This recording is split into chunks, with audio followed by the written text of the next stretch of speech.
अस्सलाम वालेकुम प्यारे बच्चों, कैसे हो। और लास्ट टाइम मैंने आपसे रिक्वेस्ट किया था कि घर पे ही आराम कीजिए, घर पे ही रहिए, बाहर ना निकलिए। बहरहाल हम लोग आते हैं हमारे नेक्स्ट टॉपिक पे, डिटर्मिनेंट, जिसे हम कहते हैं मुरब्बा काली।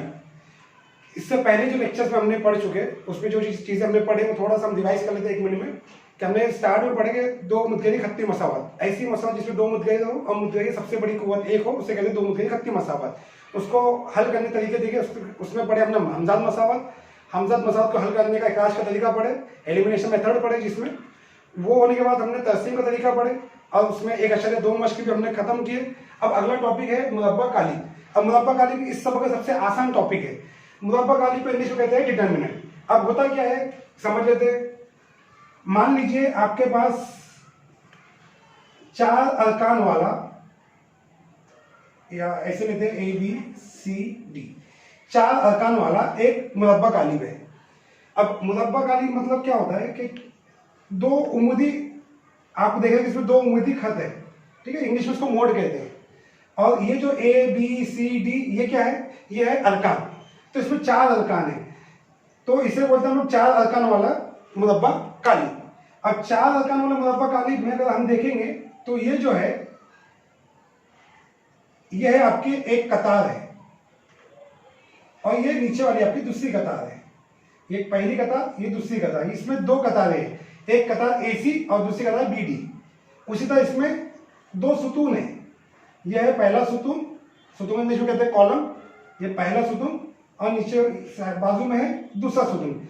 ये पहला सुतून है और ये दूसरा सुतून है। तो इसमें 2 कतारें AC। कतार में देखिए, कतार में क्या क्या है, एक कतार है आपका AC और दूसरा कतार है आपका BD, उफ़क़ी कतार जिसे बोलेंगे हम लोग। और सुतून में देखिए, पहला सुतून आपका जो है वो है AB और दूसरे सुतून में कौन सा अरकान है, दूसरे सुतून में अरकान है आपका CD, ठीक है। तो इसमें 2 सुतून है, दो सुतून है और 2 कतारें हैं। तो इसे हम लोग 2x2 या ऐसे बोल सकते हैं उसको 2 दर्जे वाला मुरब्बा कालिब, यानी ऐसा मुरब्बा कालिब जिसमें 2 सुतून हो और 2 कतारें हो, यानी 2 रोज हो और 2 कॉलम हो। तो ऐसे को हम 2x2, 2x2 या 2 दर्जे वाला मुरब्बा कालिब कहते हैं। अब जो हम लोग 10 के अंदर सवाल आता है, सवाल बड़े आसान होते हैं, सबसे आसान मेथड है। सवाल ऐसा आता है, कोई दिया हुआ मुरब्बा कालिब की कीमत निकालिए। तो मान लीजिए आपके पास एक मुरब्बा कालिब दिया है मैं इसको यहाँ रिपीट करता हूँ, आपके पास एक मुरब्बा कालिब है ABCD। सवाल है कि इस मुरब्बा कालिब की कीमत निकालिए। बहुत ही आसान, कैसे निकालना, बराबर हमें इसकी कीमत निकालना है। तो कीमत किस तरह निकाली जाती है कि इसका क्रॉस मल्टीप्लाई करते हैं, टीचर जब करते हैं, इस A का D के साथ में जब करेंगे तो A जब D क्या बन जाएगा आपका AD, बराबर। नफी करना होता है दोनों के बीच में। तो A और D का जब हो गया नफी, दूसरा है आपका B और C, दूसरी जोड़ी को तीसरा जब B और C का जब कर दीजिए तो BC, ठीक है। इसका जो भी आपका जवाब निकलेगा वो आपका हो गया इस मुरब्बा कालिब का कीमत। एक मिसाल लेके समझते हैं। मान लो आपके पास 4 अरकान है, पहला है 2, 3, 4 और यहाँ है 1, मान लो, या 6 ले लेते हैं, ठीक है। अब सवाल है कि दिए हुए मुरब्बे कालिब की कीमत मालूम कीजिए। तो कैसे निकालेंगे कि आपको तीसरा जब करना होता है, इसका इस वाले का क्रॉस में 6 के साथ में जब, 2 का 6 के साथ में जब, तो 2 जब 6, नफी लगाना मत भूलिए, नफी हमेशा ये नफी रहेगा ही। और दूसरा रुकन क्या है, 4 जब 3, ठीक है। तो 2 छक्के हो गया आपका 12, नफी 4 तिया 12 में नफी 12, जवाब मिला आपको 0। तो इस मुरब्बे कालिब का जवाब है, या इस मुरब्बे कालिब का कीमत है 0। एक और मिसाल लेते हैं। मान लो आपके पास है 2, 3, 4, मान लो यहाँ नफी 6 या यहाँ पे नफी 3 ले लेते हैं, चलो, ठीक है। अब आप कैसे करते हो, सवाल है कि दिए हुए मुरब्बे कालिब की कीमत मालूम कीजिए। 2 नफी 3 4 6, तो आप क्या करोगे, तीसरा जब करोगे, 2 का जब 6 के साथ, तो 2 जब 6, नफी 4 का जब नफी 3 के साथ, तो 4 जब नफी 3। अब ये जो नफी 3 है, ये इस रुकन की खुद की निशानी है, ठीक है। उससे आपका ये नफी की निशानी हमेशा आपके कीमत निकालते हुए नफी निशानी हमेशा रहेंगी। लेकिन अगर यहाँ किसी अदद के साथ में नफी आता है तो इसका मतलब ये नहीं नफी, इस निशानी को आप नफी से लेना छोड़ दोगे, वो नफी रहेंगे ही मौजूद। तो दो छक्के 12, ठीक है। अब देखिए 4 जब ये नफी 4 जब नफी 3 तो कितना हो गया, नफी 12, 4 दिया 12, निशानी लगी नफी की, ठीक है। तो 12 नफी नफी ये होगा जमा, नफी का जब नफी के साथ में होता तो जमा, ये आ गया 12, ठीक है। 12 12 24। इस तरह हम लोग मुरब्बा कालिब के तरीके में कीमत निकाला, हम लोग इस तरह कीमत निकालते हैं। अब आते हैं हम लोग इसके अगले टॉपिक पर, ठीक है। अब हमने अभी पढ़ा, इससे जस्ट अभी पहले पढ़े हमने मुरब्बा कालिब। अब मुरब्बा कालिब हमने क्या पढ़े, एक सेकंड में वापस रिपीट करते हैं, क्योंकि अगला जो टॉपिक है मुरब्बा कालिब का तरीका क़यामत के उसूल के हिसाब से हमको हल करना है। अब कैसा है देखिए, हम लोग ने स्टार्ट में पढ़ा मुरब्बा कालिब। तो मुरब्बा कालिब में क्या था कि भाई 4 अरकान है आपके, एक है ए बी सी डी, ठीक है। तो मुरब्बा कालिब जो है इसकी कीमत निकालिए तो हम कैसे निकालते थे, तीसरा जब कर दे, इस ए का डी के साथ में जब, ए का जब डी के साथ में नफी, इस बी का सी के साथ में जब, ठीक है। और इसकी जो भी कीमत निकलेंगी आपकी, वो आपकी इस मुरब्बा कालिब की कीमत थी। एक बात ध्यान रखिए कि मुरब्बा कालिब को जाहिर करने के लिए हम अल्फाबेट्स का यूज करते हैं, यानी हम लोग capital A B C D E ऐसे अल्फाबेट्स का यूज करते हैं। मोस्टली ज्यादातर हम लोग डी का यूज करते हैं, क्योंकि डी फॉर डिटरमिनेंट होता है, जो हमने मुरब्बा कालिब में देखे। तो डी से हम लोग इसको दिखाते भी हैं मुरब्बा कालिब को। लेकिन हमारे अभी फिलहाल आपको कीमत निकालना है, तो जस्ट आप मुरब्बा कालिब लिखकर उसके आगे बराबर लगा के तीसरा सब करके जो कीमत निकली आप इसका कीमत निकालते हो। उसके बाद जो अगला टॉपिक हमारा मुरब्बा कालिब के बाद, वो है मुरब्बा कालिब का तरीका क़यामत के उसूल से।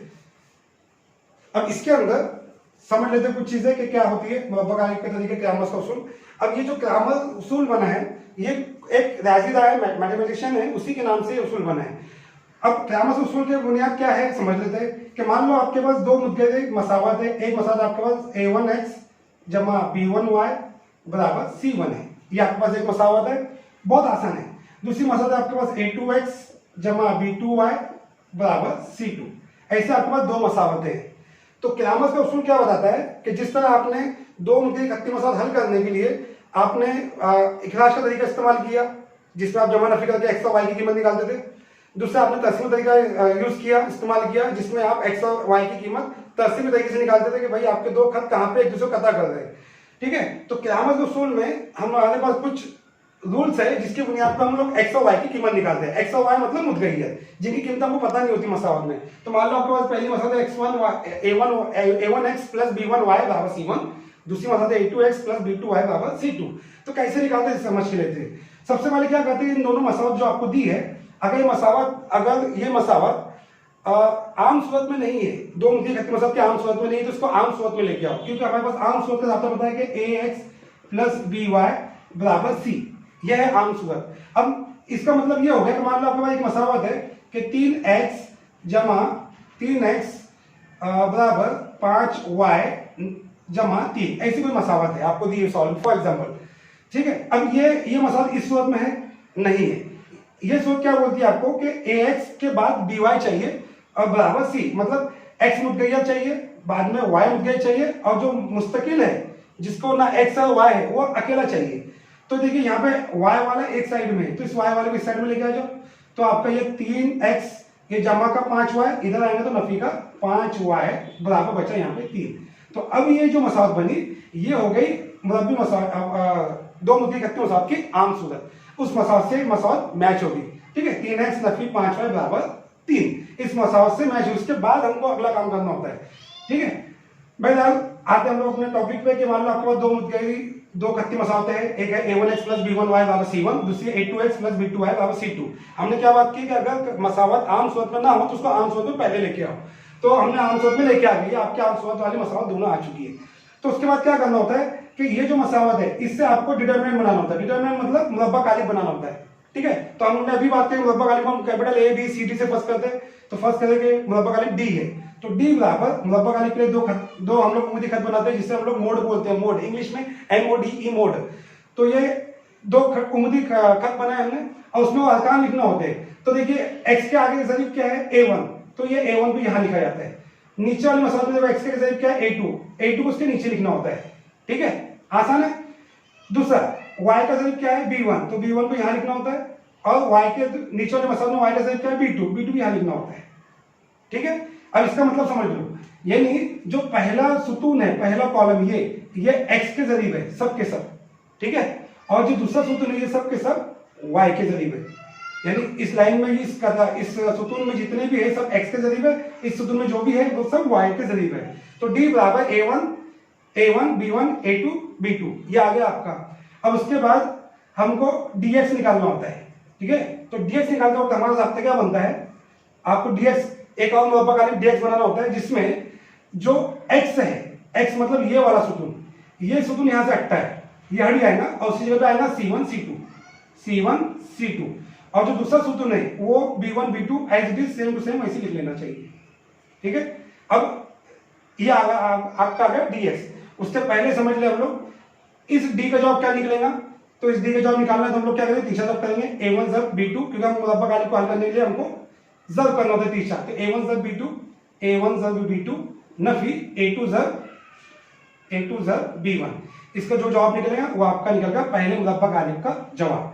दूसरा जो मुरब्बाकालिक है dx, उसका जवाब कैसे निकलेगा, आपने क्या किया, जो x का सुतून था dx है ना, dx निकालना है, तो जो x का सुतून है वो x के सुतून से जो x की सारी कीमतें थी a1 a2 वो हटा दो और ये जो c1 c2 है वो वहां पे कीमत रख दो। ठीक है, अब आपने यहाँ पर c1 c2 रख दिया और b1 b2 जैसा था वैसे ही। अब इसका कीमत कैसे निकलेगा, c1 जब b2 नफी c2 जब b1। ओके, इस तरह आपका निकल गया dx। उसी तरह निकालना होता है dy। ओके, अब dy के अंदर क्या होगा, जिस तरह dx के अंदर हमने x को हटा दिया था, यानी ये सुतून रिप्लेस कर दिया, इसको चेंज किया था हमने, इसको हटा के हमने ये जो था ये d में से ये सुतून हट के उसकी जगह पे c1 c2 आ गया था। ठीक है, dx के अंदर, तो dy में क्या होगा, ये जो y वाला हिस्सा था ये हटेगा और उसकी जगह पे आ जाएगा आपका c1 c2।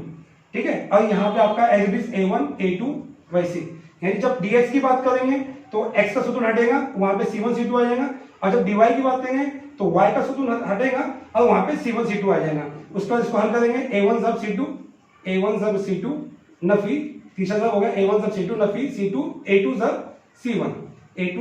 c1। ठीक है, इस तरह हम लोग इसकी कीमतें निकालेंगे। अब ये निकल गया आपके तीन मुरब्बाकालिक निकल गया, एक निकल गया d, दूसरा dx, तीसरा dy। फाइनल आपको जब x निकालना है तो x की कीमत यानी x मुद्दे बराबर होता है, जाता है dx बटे d। अब dx क्या है, dx ये है आपका मुरब्बाकालिक जिसकी कीमत यहां से निकलेंगी, वो कीमत यहां रखना होता है आपको।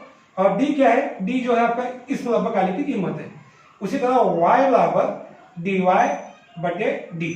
इस तरह x और y मुद्दे की कीमत निकाली जाती है। तो इस तरह हम लोग x और y मुद्दे की कीमत निकालते हैं, जिसे हम लोग ग्रामर का उसूल कहते हैं। तो इसे ध्यान रखिए। अब हम आते हैं मश्क पर। मश्क सवाल दिखते बहुत आसान है, इसमें पूरे मार्क्स आते हैं। ठीक है, तो आते हैं हम लोग मश्क एक आते हैं मश्क सेट 1/3 के ऊपर। ठीक है, 1/3 से पहले हमने दो बातें पढ़े। पहले पढ़े हमने मुरब्बाकालिक, जिसको इंग्लिश में बोलते हैं डिटर्मिनेंट। ठीक है, उसमें हमने देखा किस तरह हल करते हैं। दूसरा हमने पढ़े क्रामर्स का rule, Kramers method, Gabriel Kramers के नाम से जो हमने मेथड पढ़े, जिसमें हमने dx dy निकाला। उसके बाद x निकाला, x बराबर होता है dx बटे d और y बराबर होता है dy बटे d। अब इसी पर मुनसर ये आपका मश्क सेट 1/3 है। 1/3 में सवाल नंबर 2 का जो पहला है सवाल कि दिया हुआ मुरब्बाकालिक की कीमत मालूम कीजिए। आसान है, ये मुरब्बाकालिक आपको दिया है, इसकी कीमत निकालना है। तो हम क्या करते हैं, इसका हम लोग लगाते हैं यहाँ पे बराबर। ठीक है, मुरब्बाकालिक में क्या करते हैं हम लोग, तीसरा ज़ब्त करते हैं। इसका ज़ब्त नफी 1 का ज़ब्त होगा 4 से, तो नफी 1 ज़ब्त 4। ठीक है, निशानी लगाते हैं हम लोग नफी, और उस पर इसका तीसरा ज़ब्त 2 का ज़ब्त 7 से, 2 ज़ब्त 7, तो नफी 1 ज़ब्त 4 नफी 4। ठीक है, नफी 2 साथी 14, नफी 4 और नफी 14 नफी 18, क्योंकि हमें पता है नफी नफी क्या होता है, जमा। 14 और 4 कितना होगा 18। जो आपको लगते हैं बढ़त की निशानी, बड़ा है 14, निशानी है नफी की, इसलिए लगेगा यहाँ पे नफी। तो पहला जवाब आपका निकल गया। दूसरे सवाल की तरफ आते हैं कि 5 3 और नफी 7 0 कीमत निकालना है। तो वही तरीका, बराबर निशान आएंगे, जगह नहीं है, मैं इस साइड में लेता हूँ थोड़ा। ठीक है, हमने बराबर लगाए। अब 5 ज़ब्त पहला होगा 5 ज़ब्त 0, 5 ज़ब्त 0 नफी 7 ज़ब्त 3, नफी 7 ज़ब्त 3 बराबर है। 5 ज़ब्त 0 ठीक है, नफी 7 ज़ब्त 3, 7 3 21, लेकिन नफी का 21। ओके, अब नफी नफी क्या होता है, नफी जब नफी जमा, तो जमा 21, ये देखिए ये 0 वैसे ही, नफी जब नफी जमा 21, अब 0 में 21 मिलाओ कितना हो गया 21, ये हो गया आपका दूसरा आंसर। तीसरा सवाल पे आ जाओ, ठीक है, 7/3, 5/3, 3/2, 1/2, ठीक है। लगता है कि भाई मुश्किल है, आसान है, सिर्फ हमारा बेसिक मैथ क्लियर चाहिए। तो हल करने के लिए बराबर निशान लगा, मैं यहाँ उसको हल करता हूँ। तीसरा सब करना है, कोई मुश्किल नहीं है। 7/3 ज़र्ब 1/2, आसान।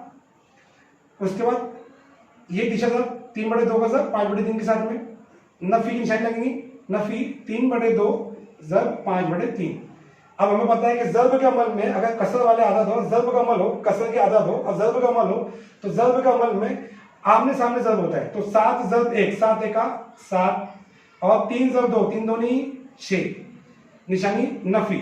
यहाँ पे देखिए 5 ज़र्ब 3, 5 तिया या 3 ज़र्ब 5, 3 5 15/2 तिया 6। अब हमें ये बात पता है कि अगर जमा या नफी का अमल हो और नसब नुमा एक जैसा हो तो उसको एक ही बार लिखते हैं हम लोग, बराबर। और ऊपर बच्चा 7 नफी 15, 7 नफी 15, ठीक है। अब जमा के 7, नफी के 15, जमा नफी नफी 15 में से 7 गए, कितने बचेंगे 8/6। अब 8 तो लिखा हमने, लेकिन 8 को निशानी कौन सी लगेगी, बड़ा कौन है 15, निशानी नफी, तो नफी क्या है, अब नफी 8/6। अब देखिए 8 बच्चे किसके बारे में आते हैं, 2 के बारे में, 2 तिया 6, 2 चौक 8, तो जवाब मिला आपको नफी 4/3। इस तरह हमारा मस्ट 1/3 सवाल नंबर 2 का पहला, दूसरा, तीसरा खत्म। अब इसके बाद जो सवाल है वो ग्रामर्स के उसूल पे है, तो हम अगले वीडियो में ग्रामर्स के उसूल को किस तरह हल करते हैं वो देखेंगे। आई होप कि आपको ये पसंद आया होगा। अगर ये वीडियो पसंद आए तो जरूर लाइक करें, और अगर किसी को कोई क्यूरीज है तो मुझे मेरे डिस्क्रिप्शन में मोबाइल नंबर, व्हाट्सएप नंबर दिया है, उस पर आप कॉन्टैक्ट कीजिए।